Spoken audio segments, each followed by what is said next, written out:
Between 1972 and 1975, the armies of North and South Vietnam clashed in some of the greatest battles of the Vietnam War.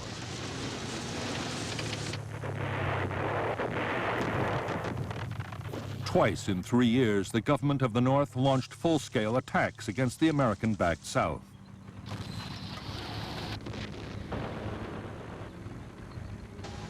What had been a war of hit-and-run and ambush became one of huge set-piece engagements between conventional armies.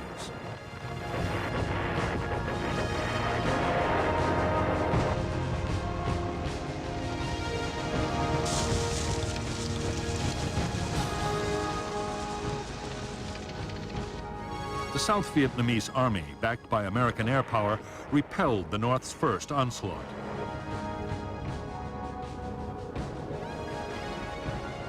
Over North Vietnam, the heaviest airstrikes of the war came close to bringing the country to its knees.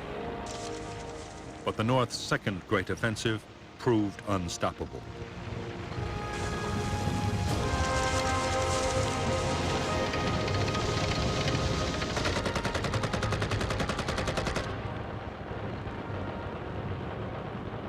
The American strategy had been to arm and train the South Vietnamese to defend themselves. American combat troops had gone. For South Vietnam, the result was catastrophe. In a fierce campaign lasting 4 months, North Vietnamese tanks smashed their way to the gates of Saigon.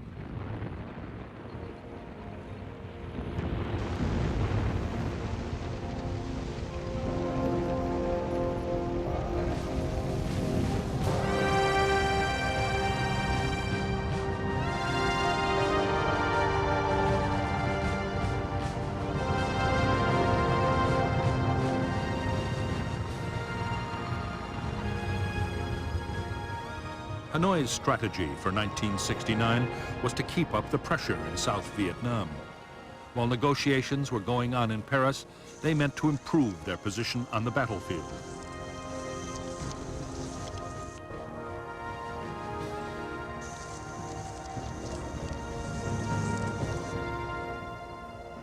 Half a million American troops were now deployed in the South.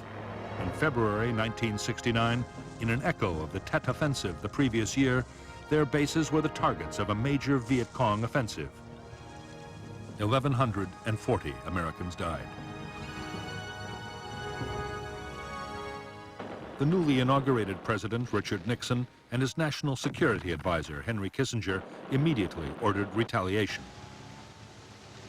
American B-52 bombers dropped 500,000 tons of bombs on Viet Cong base areas along the Vietnam-Cambodia border in a secret campaign codenamed Menu. Congress was not informed, and the flight logs and target destinations were falsified to hide the fact that the bombs were falling on Cambodia, a neutral country. At the same time, U.S. and South Vietnamese troops began to advance towards the Cambodian border.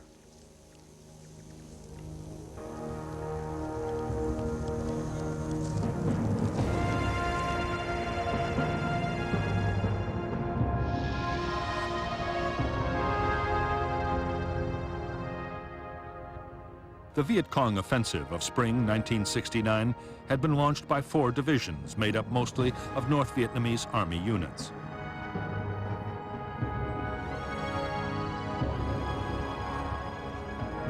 After bitter fighting, the NVA battalions pulled back.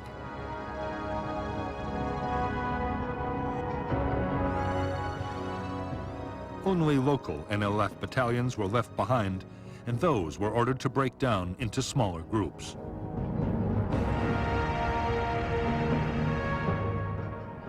In turn, big American units were also broken down and spread out over a wider area of countryside.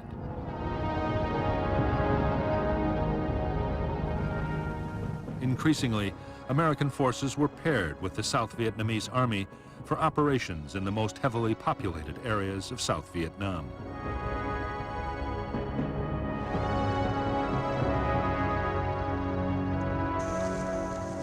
In April 1969, a gruesome benchmark was reached which added to the pressure for Vietnamization. U.S. combat deaths surpassed the 33,629 men killed throughout the Korean War. Increasingly, the U.S. felt it had to ensure that the South Vietnamese army would take control of the war for themselves. The American plan was to help the South Vietnamese government regain control over vast areas of the countryside. The populated areas were swamped with patrols trying to find an increasingly elusive enemy. Often the aim was to draw the Viet Cong into attacking a small unit and then hit back with massive airstrikes and attacks by helicopter gunships. The new kind of war being fought in and around the villages was enormously destructive. American firepower caused heavy civilian casualties and widespread damage. For the NLF guerrillas, the second half of 1969 was a nightmarish ordeal. In less than 2 years, their casualties had been more than 70% in many areas. Food was desperately short as support from the villages faded away, and American patrols interfered with supplies.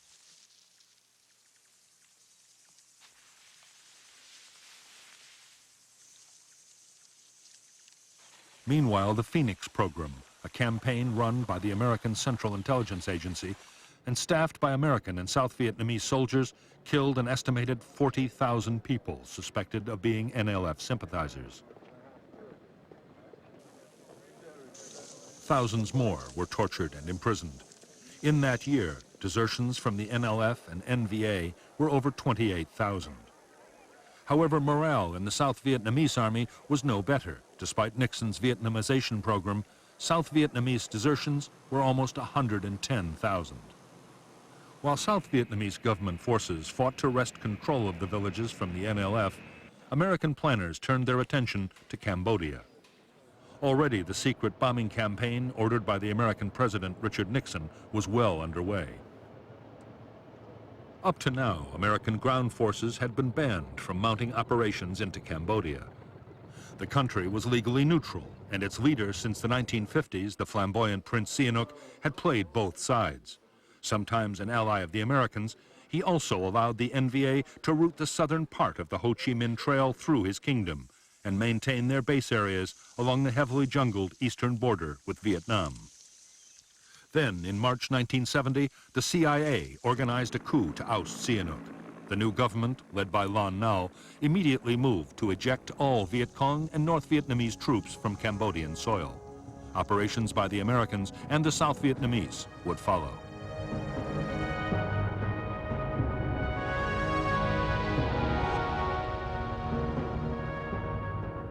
The Viet Cong base areas inside Cambodia were attacked from the west by the Royal Cambodian Army. North Vietnam quickly diverted army units to defend them.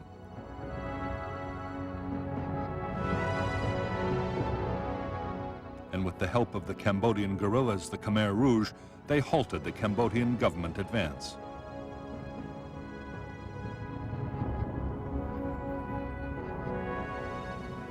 Meanwhile, the Americans and the South Vietnamese had deployed powerful forces on their side of the border.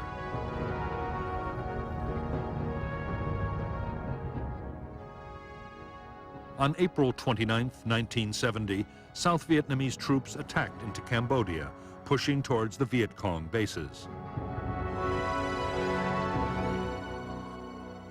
2 days later, the U.S. force of 30,000, including elements of 3 U.S. divisions, mounted a second attack.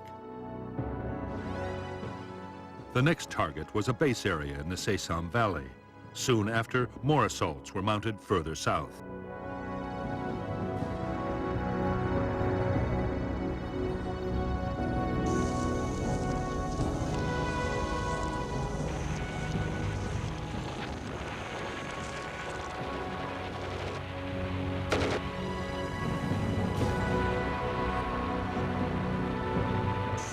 Operations in Cambodia lasted for 60 days.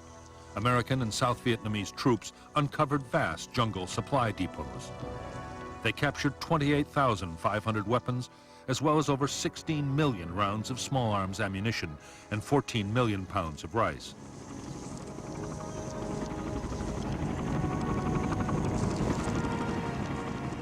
Although most Viet Cong troops had managed to escape across the Mekong, there were over 10,000 NVA and NLF casualties.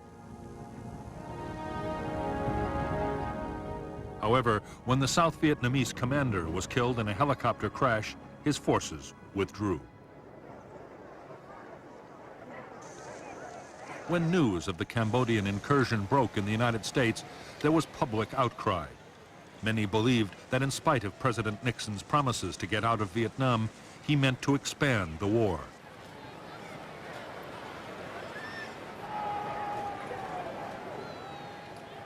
Protests erupted at universities all over the country.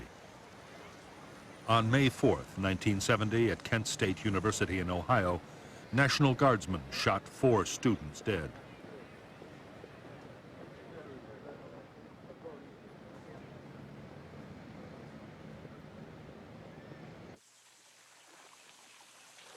The deep divisions about the U.S. role in Southeast Asia were having a powerful effect on American troops in Vietnam.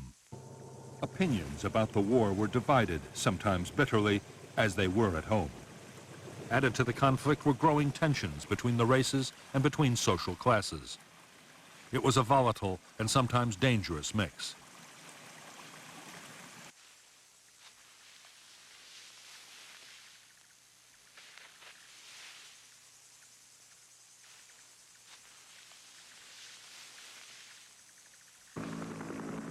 By now, there were few career sergeants and officers still to serve their tours in Vietnam. Down to Romeo, we can move back down to the Whiskey on the Romeo and make a 3-shipper in a hurry. Much of the burden of maintaining discipline was falling on newly promoted and often inexperienced leaders. Between 1969 and 1971, the U.S. Army would record more than 700 attacks by troops on their officers. 83 officers were killed and almost 650 were injured. Many attacks were by fragmentation grenades rolled into the victim's tent, a practice known as fragging. The whole discipline problem was aggravated by widespread drug abuse.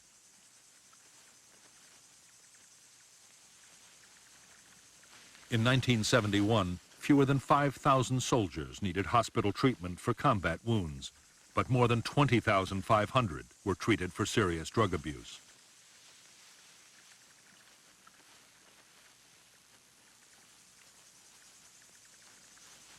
By this time, it was plain to most soldiers that the United States would pull out of Vietnam. 100,000 troops had been withdrawn, and Nixon had promised another 150,000 would leave within a year. No one wanted to be the last American soldier to die in Southeast Asia.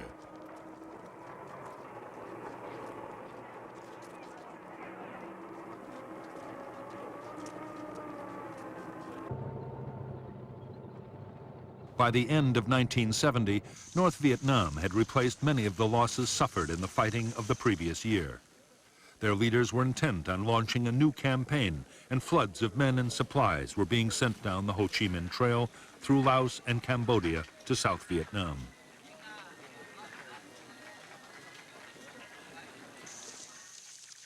The buildup was soon detected by the Americans. U.S. commanders begged for permission to attack into Laos and once and for all destroy the supply lines down the Ho Chi Minh Trail.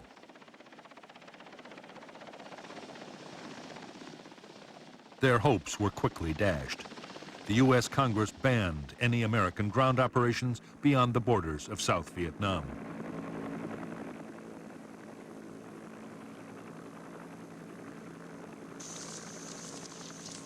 This time, Saigon's forces would have to go it alone. If successful, the administration argued, they would gain 2 years in which to build the South Vietnamese army.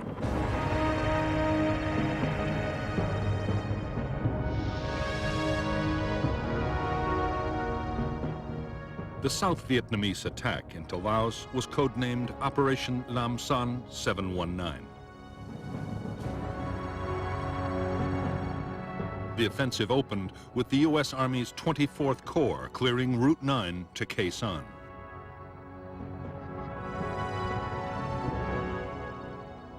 On February 8, 1971, 3 South Vietnamese Army divisions, about 17,000 men, supported by armor and a ranger group, attacked across the border. However, they were advancing into an NVA trap, carefully planned and with well-coordinated defenses. The targets were 2 major North Vietnamese Army bases, known as 611 and 604. They were defended by over 40,000 combat troops. The South Vietnamese had established a series of fire bases to protect their flanks. The NVA launched fierce counterattacks against these bases and the main advance with T-54 tanks employed for the first time and 130mm guns. Other NVA units moved to cut Route 9, trying to encircle the invading column.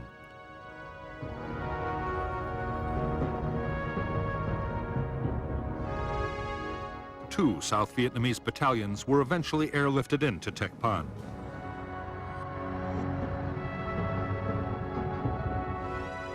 President Thieu assumed command of what became a disastrous operation. And on March 8th, he ordered a retreat. It became a rout.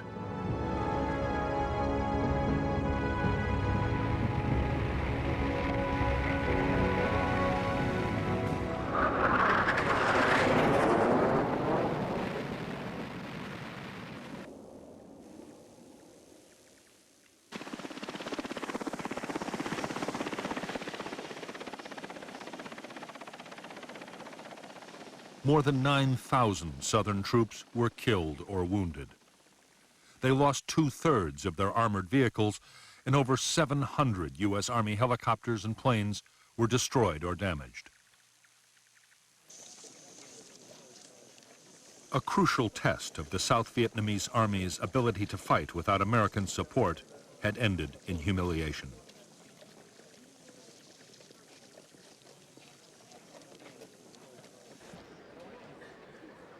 Although the North Vietnamese had crushed the southern offensive, they too had suffered casualties.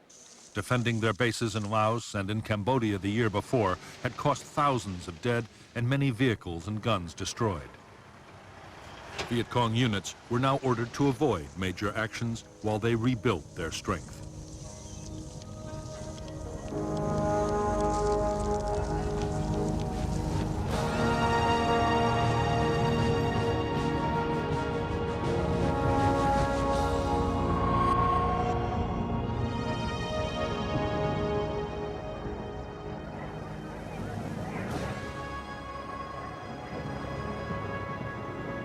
Since the death of Ho Chi Minh in September 1969, Prime Minister Pham Van Dong, Le Duan, the Communist Party leader, and General Giap, the defense minister, were determined not to abandon Ho's legacy.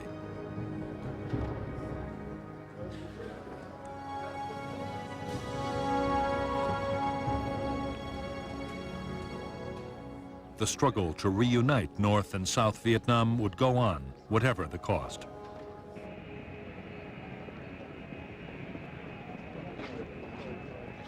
Since the Americans had begun to withdraw troops from the South, Northern leaders had been faced with a dilemma. Should the North wait to mount another major offensive until after the Americans had gone, or should it keep up the momentum?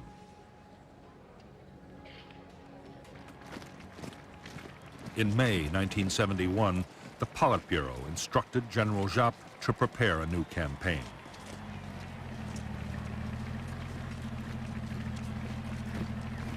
For some time, the North's strategy had been to fight and negotiate at the same time.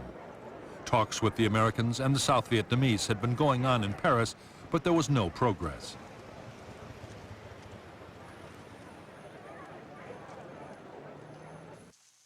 Northern leaders now believed that a victory on the battlefield might break the stalemate.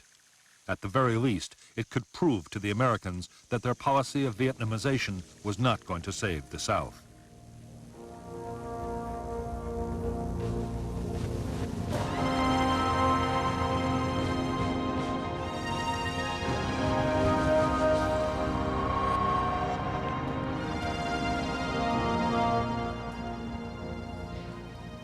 Although the U.S. President Richard Nixon believed that Vietnam was damaging the United States at home and abroad, he was not prepared to make peace at any price.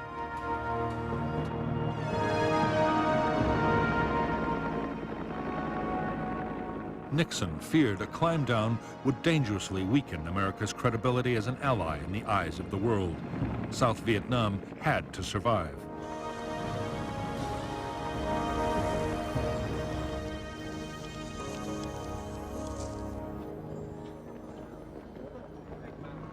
As well as the formal peace negotiations in Paris, there were also secret meetings between Henry Kissinger, Nixon's national security advisor, and the North Vietnamese.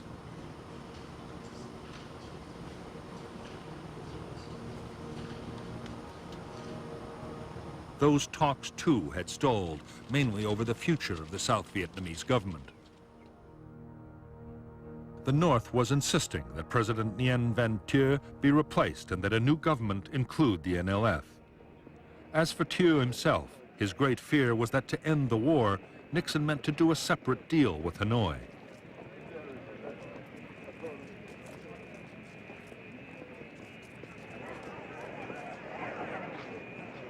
In fact, Nixon and his advisor, Henry Kissinger, were looking not to North Vietnam, but to Moscow and Beijing. Nixon's hope was that the Chinese or the Russians would put pressure on the North Vietnamese to compromise. In February 1972, he embarked on the first visit by an American president to Communist China.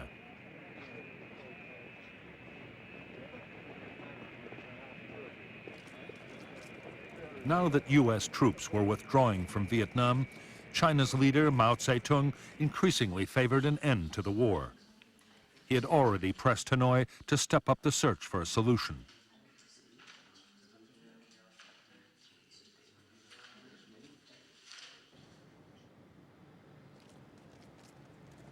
Neither Nixon nor his advisors were aware of it, but because of centuries of mistrust, North Vietnam had no intention of listening to the Chinese.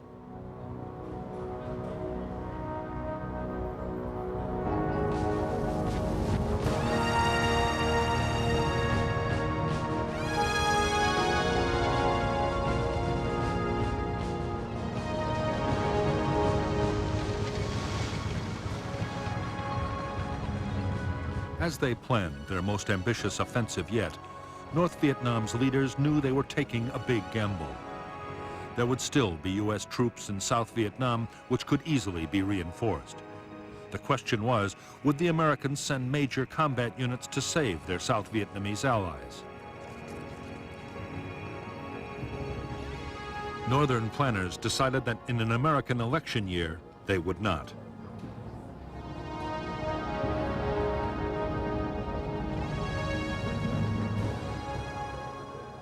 The success of the coming campaign would depend on assembling huge quantities of weapons and supplies. That meant more aid from both the Soviet Union and China.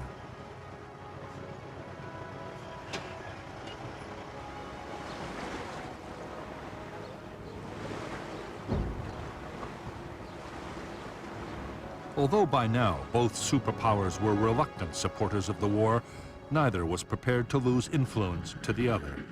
As a result, the North succeeded in getting increased arms deliveries from both Moscow and Beijing.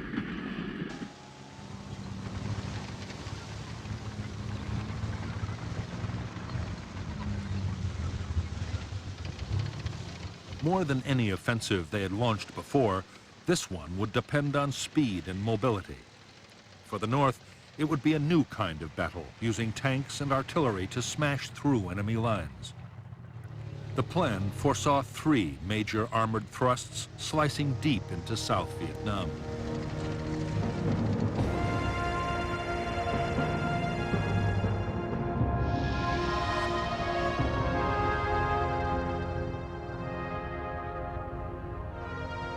The first North Vietnamese attack would cross the demilitarized zone, separating North and South, and push east from Laos.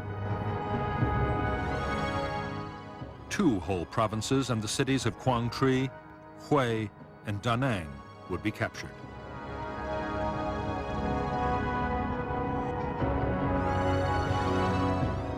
The second thrust would attack through the central highlands to the coast at Quy Nhon.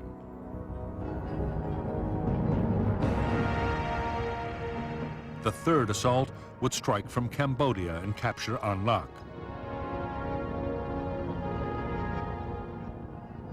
There, a provisional revolutionary government would be established for the south. If resistance was still light, units would press on and capture the capital, Saigon.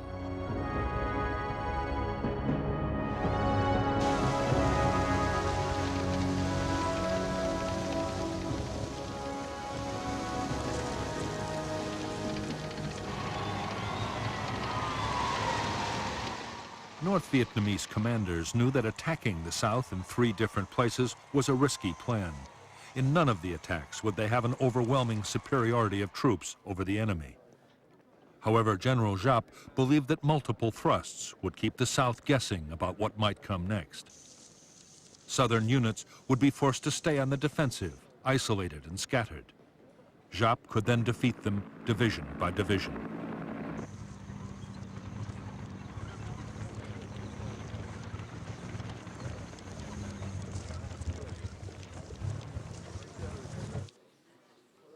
Northern leaders calculated that even limited success would leave the NVA in control of large areas of South Vietnam.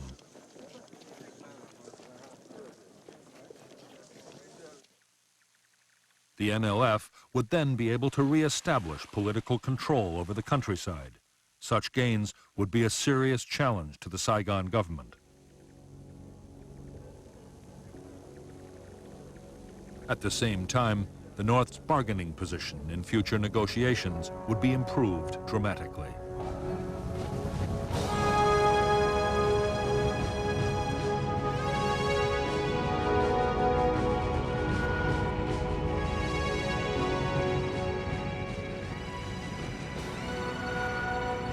By January 1st, 1972, only 133,000 U.S. servicemen remained in South Vietnam.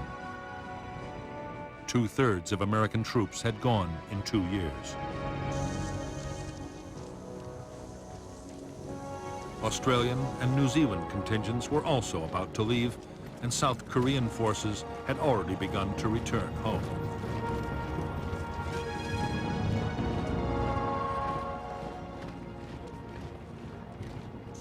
The ground war was now almost exclusively the province of the South Vietnamese Army.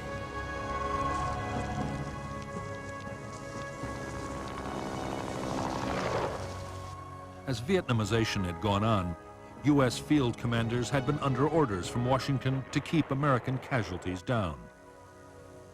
Most operations were now defensive, designed to protect U.S. bases from mortar and rocket attacks.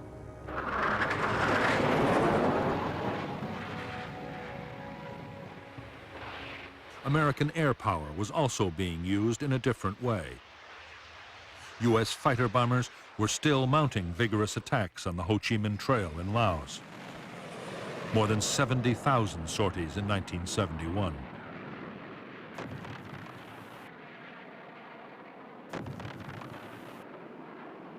But American air activity in South Vietnam had fallen dramatically. There, the South Vietnamese Air Force was expected to look after most ground support operations.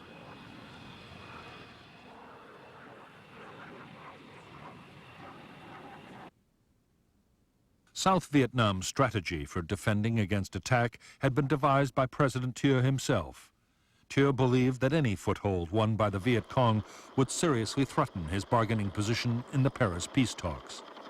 As a result, he was determined to defend all of South Vietnam. The only orders he issued to the South Vietnamese army were to hold on to every scrap of territory.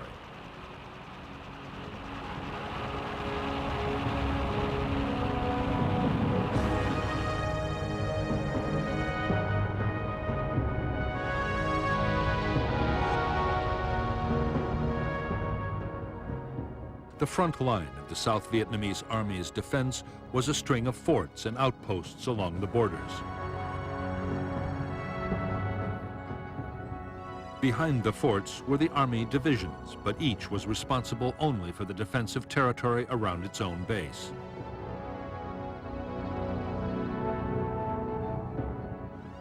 The South's Joint General Staff also held a reserve of airborne and marine troops to act as a fire brigade in the event of an attack. The defense would be backed up by American strike aircraft, U.S. carriers in the Gulf of Tonkin, and B-52 bombers.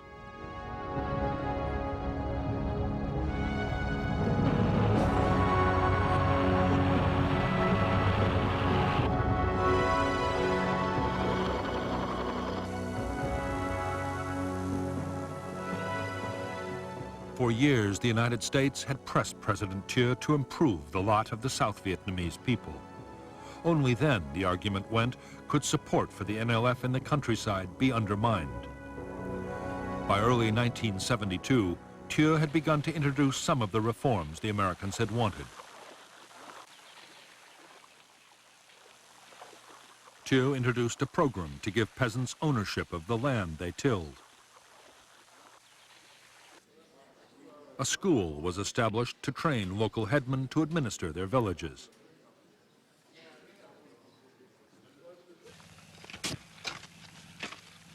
Recruitment to local self-defense militias was stepped up. Thieu's hollow boast was that 97% of all hamlets and villages in the South were under government control.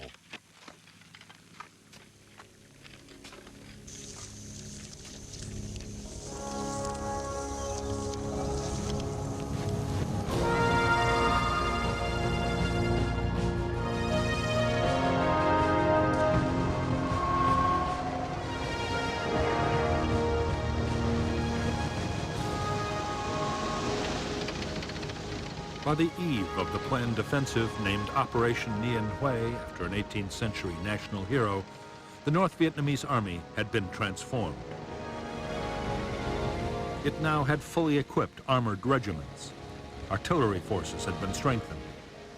From weapons to radios, all the frontline divisions were better equipped than ever before.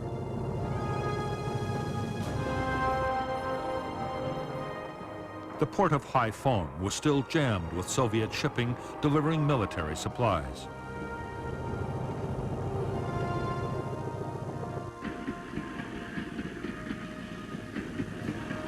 With the American bombing of North Vietnam long over, trains loaded with troops, tanks, and field guns could move with no risk from attack.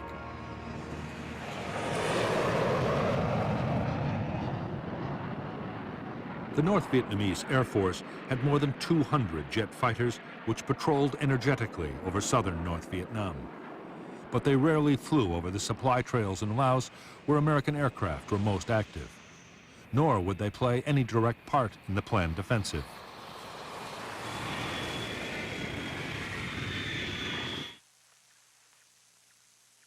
Instead, very large numbers of anti-aircraft guns had been deployed to cover the supply lines and assembly areas.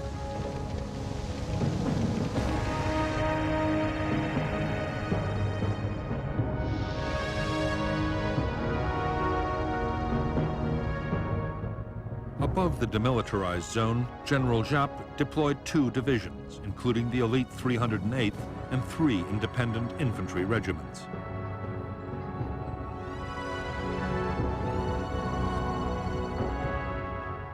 The infantry were backed by tank, artillery, and sapper regiments. Another division was poised in Laos, opposite the former U.S. base at Khe Sanh.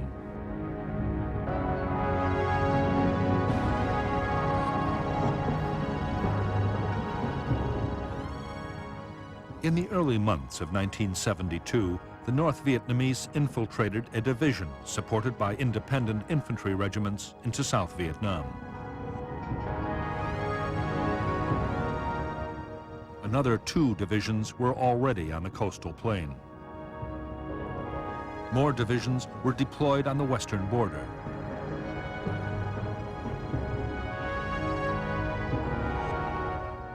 Further south, another formation threatened the Mekong Delta.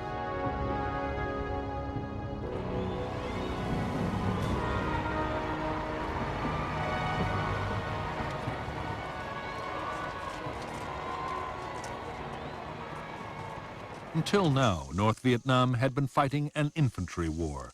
Its army in the field could maintain its operations as long as food and ammunition lasted. The coming offensive would be very different. A modern conventional battle of firepower and maneuver would pose a whole range of completely new problems.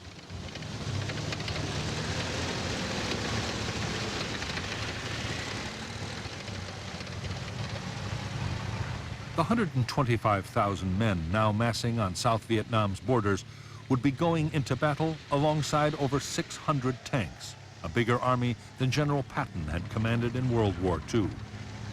The tanks would consume huge quantities of fuel and ammunition. The infantry would have to keep up with the armor, and that meant large numbers of trucks. The battle would move fast, putting strains on the communication and command systems unlike anything the Army had met before.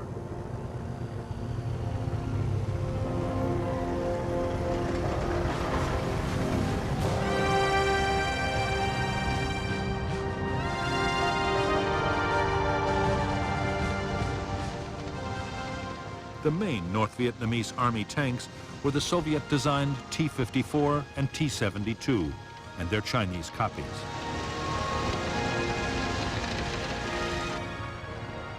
They were armed with a powerful 100mm gun and were highly robust vehicles, easy to maintain on the battlefield.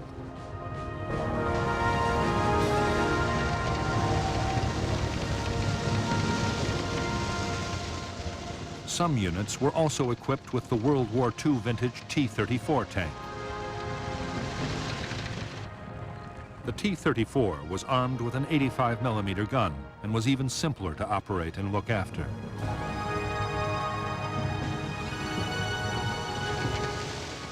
Like the T-55, it could fire either armor-piercing or high-explosive shells.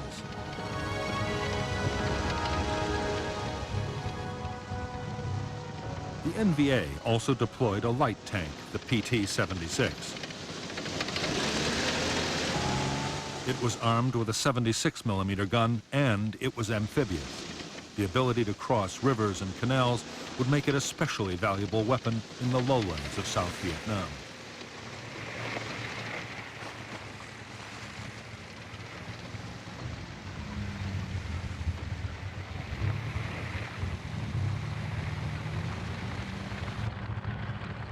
North Vietnamese artillery ranged from the superb Soviet-made 130mm field gun to rockets and mortars of every size.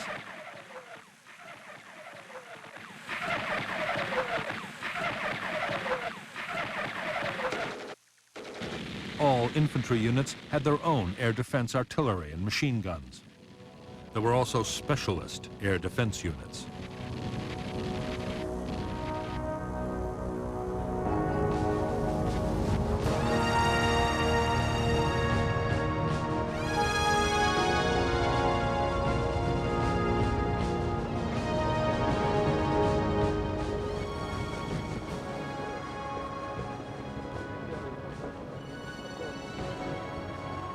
In 12 years of war in South Vietnam, Laos, and Cambodia, Viet Cong forces had suffered appalling losses.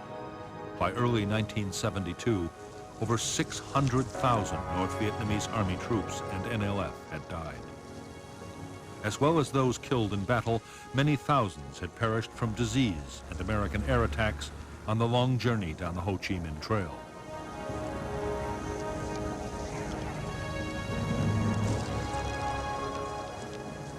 In North Vietnam, a severe manpower shortage meant the gaps in the NVA's ranks were not being filled. In the 3 months before the spring offensive, every male between the ages of 14 and 45 was called up. For the first time, the ranks of draftees even included the relatives of senior party officials.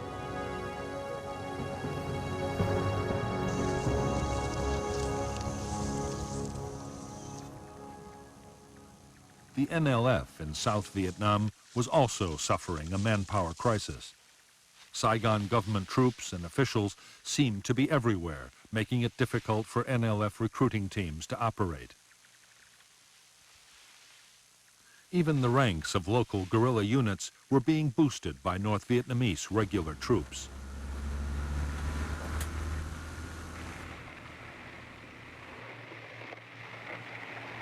The Northerners faced a host of problems, not least the lack of friends and relatives to provide information, food, and a hiding place.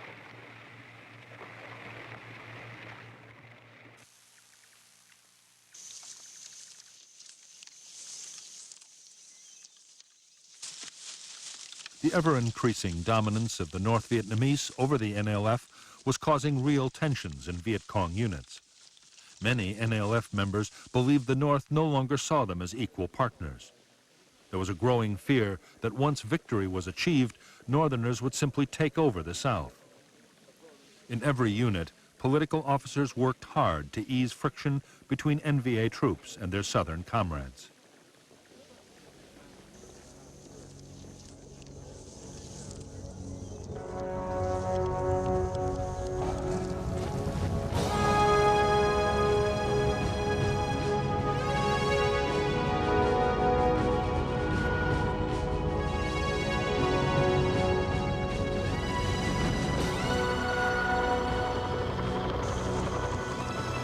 By January 1972, the armed forces of South Vietnam had grown to over 1 million men. The Americans' Vietnamization program was in full swing, with a massive equipment and training effort. The Army's supply and logistics system was also being built up to cope with a whole new scale of operations.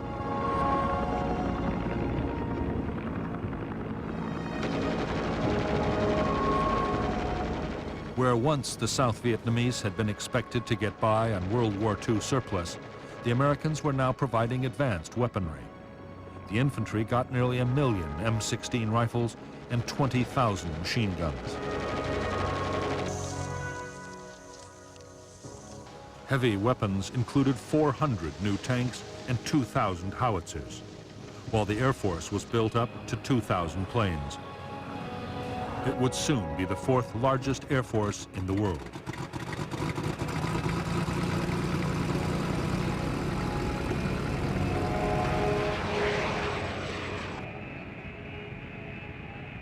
Transforming the South Vietnamese army into a modern fighting military machine was not proving easy. American tanks, helicopters, and aircraft arrived with their maintenance manuals in English. South Vietnamese personnel, training to be technical specialists, had first to go through language school. Most American advisors agreed that building up the South Vietnamese armed forces into a credible defense was going to take more time than anyone had realized.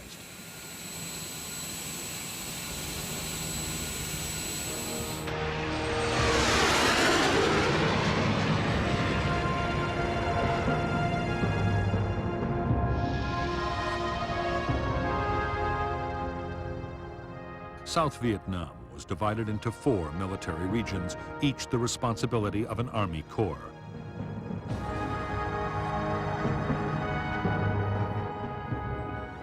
Altogether, the South fielded 11 infantry divisions and an airborne division, 3 Marine brigades, 10 ranger groups, and 4 brigades of tanks.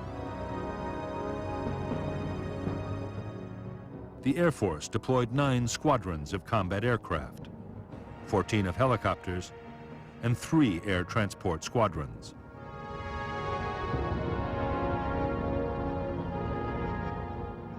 U.S. Army combat forces were now down to a handful of units at Da Nang, around Saigon, and at Can Tho in the Delta.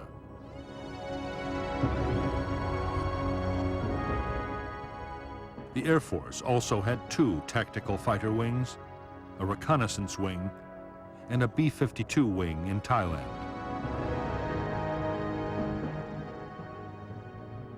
The Navy carriers Hancock and Coral Sea were still on Yankee Station in the Gulf of Tonkin.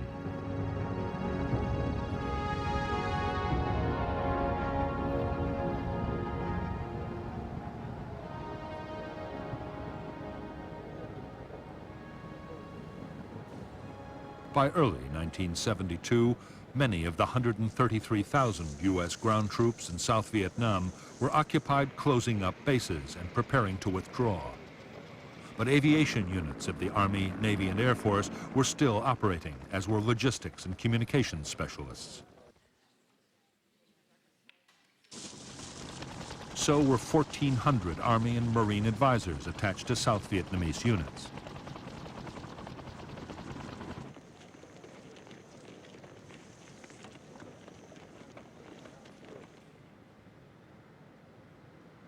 In spite of American protests, most of the South Vietnamese Army's infantry divisions were static defense forces. Their orders to hold territory at all costs meant that they had little incentive to use their new armored vehicles and helicopters. Nor were they developing the skills to fight fast-moving offensive battles.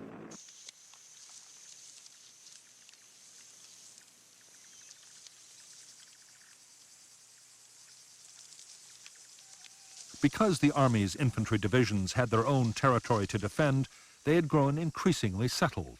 The divisional bases were soon surrounded by shanty towns as soldiers' families set up home close by.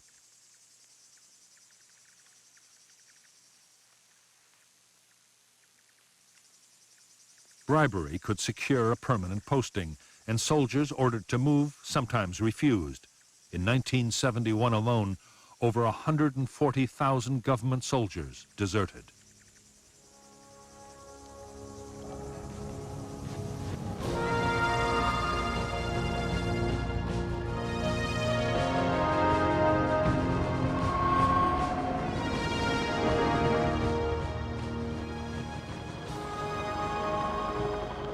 In the battles ahead, Southern forces would be faced with large North Vietnamese armored formations for the first time in the war. For the infantry, the main defense was the Law, the light anti-tank weapon. It was a one-shot disposable launcher which fired a shaped charge rocket. It was already highly valued by the troops for destroying bunkers and fortified positions.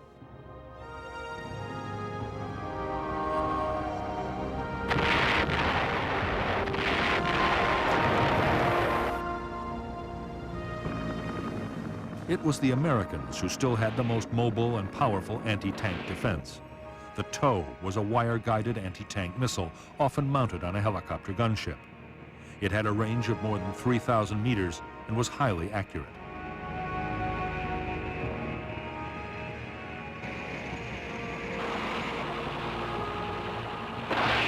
As long as the gunner kept his sights on the target, the weapon's computer system would ensure a hit.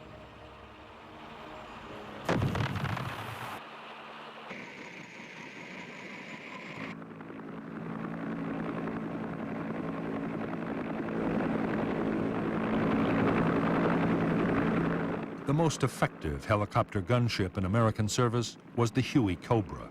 It was a revolutionary design. The gunner sat in front with the pilot above and behind. The Cobra was fast, able to fly at over 200 miles per hour and highly maneuverable.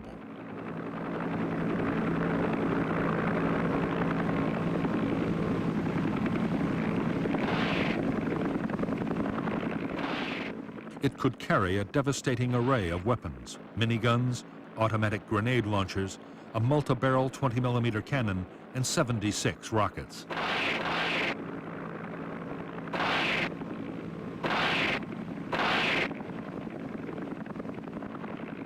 American gunships and the South Vietnamese Air Force's attack planes would provide most of the support for ground troops. However, vastly more destructive American air power was always present in the background. B-52 bombers, some able to carry over 31 tons of bombs, were still attacking targets in Laos and Cambodia.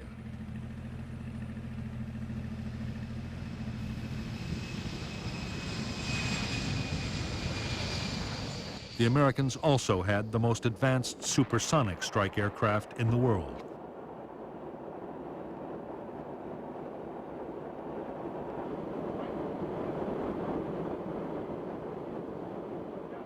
The F-111 had a unique swing wing design. With the wings extended, it could make low-speed landings. In swept-back configuration, it could fly at 1,600 miles an hour. The F-111 had advanced computer navigation and could bomb targets at night and in the worst weather.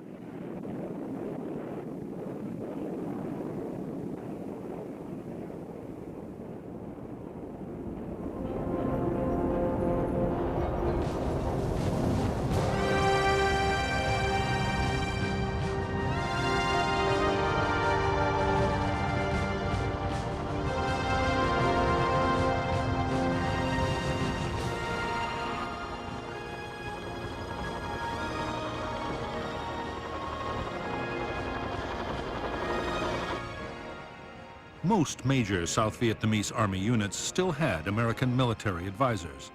They were usually career soldiers, many on their second or even third tour of duty in Vietnam. The main role of advisors to infantry units was to coordinate the vast array of American firepower still on call. They also offered encouragement and tactical advice.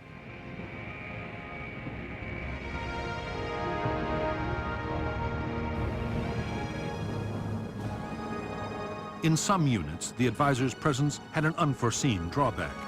Many South Vietnamese field commanders came to rely heavily on the Americans' military skills.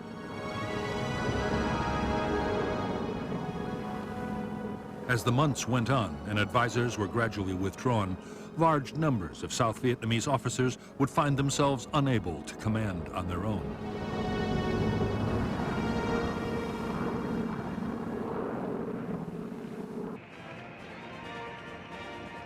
For years, one of the biggest American complaints about their allies was the way promotions were awarded in the South Vietnamese Army. Political patronage was rife. The social connections of senior officers were far more important than their professional competence.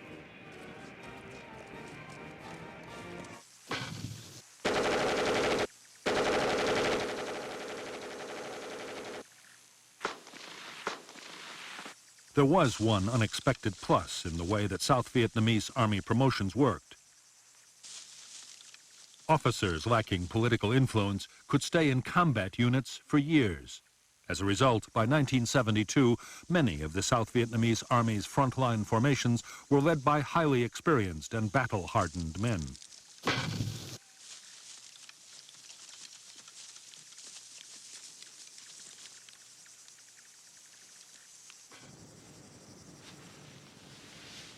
Amongst the many problems besetting the South Vietnamese armed forces, poor training was one of the worst. Army culture held training in contempt. When the military schools requested combat-experienced instructors, most frontline units unloaded their worst men. As a result, some training units failed to produce soldiers with even the most basic military skills.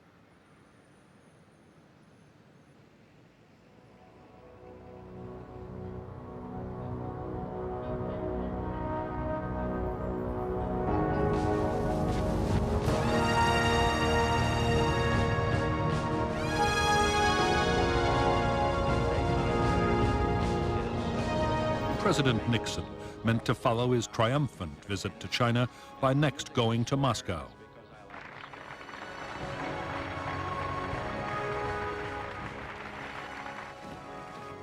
Hopes were high that relations between the world's great powers were entering a new era. In fact, events in Vietnam were about to threaten the whole plan. Since the American bombing of North Vietnam had ended in late 1968, U.S. reconnaissance activity had been intense.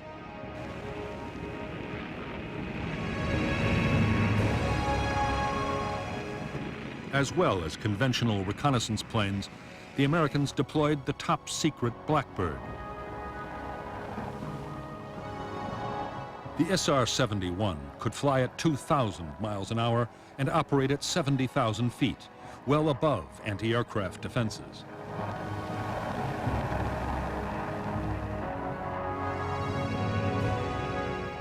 By the opening weeks of 1972, reconnaissance pictures of southern North Vietnam, as well as the border areas of Laos and Cambodia, had shown a dramatic communist buildup. They photographed 7,000 to 8,000 trucks waiting in supply depots ready to go. The American response was to launch heavy airstrikes against the troop concentrations. U.S. intelligence believed the North Vietnamese blow would fall before the end of January 1972. When the month passed without incident, Saigon relaxed its vigilance. Senior South Vietnamese officers hoped that the preemptive airstrikes and the increasing strength of the army had forced the North to think twice.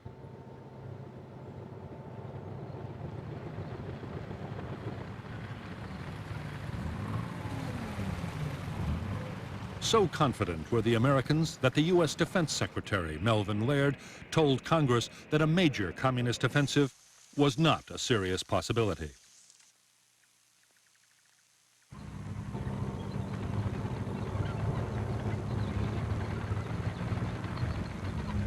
Only 5 weeks later, he would be proved shockingly wrong. By late March 1972, in hundreds of North Vietnamese Army command posts and dugouts, the countdown had already begun.